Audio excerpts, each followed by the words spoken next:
Guy Verhofstadt boasted about EU civil servants as he attacked Dominic Cummings after his interview with the BBC.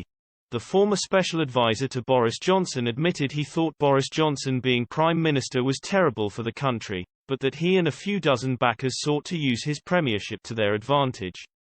In an explosive interview with BBC's Laura Kuntzberg, Mr. Cummings said he had found Mr. Johnson to have hopeless traits after working with him during the 2016 Brexit referendum, but agreed after he entered Downing Street 3 years later to assist him.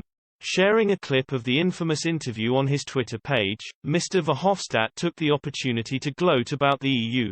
He wrote, "Let's put in a good word for the EU's civil servants. They are not elected, but they do believe their work is right for Europeans, they actually have plans to make it work, and they would never ever behave towards elected politicians with the disdain Cummings shows in every sentence." The Belgian MEP's move was promptly lambasted by some Twitter users in the UK. One said, "I'd use your time to concentrate on your problems. You've got enough of them. EU is a mess, mate." And another, pathetic indirect dig at Boris. "Get over Brexit." Someone else said, "Guy, whole countries like Poland and Hungary are working against your vision of the EU. What are you talking about?" And another one, "The politics of this country no longer concern you. Haven't you got a few smaller EU countries to?" Asked during the BBC interview aired on Tuesday whether he was looking to hasten Mr. Johnson's departure from Downing Street, he said, "Certainly. The sooner he goes the better, for sure." In the hour-long broadcast, Mr. Cummings said he had looked to exploit the situation the country found itself in after Mr. Johnson took power in 2019.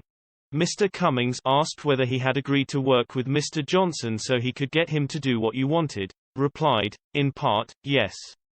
He didn't know what he was doing, but he did know that he needed help." The Vote Leave mastermind added, "I think it is terrible for the country, but I keep trying to stress, you've got to balance up the different possibilities.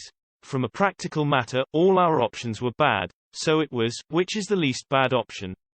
The least bad option seemed to be, exploit the current situation to try and push certain things through and get the country into a better position."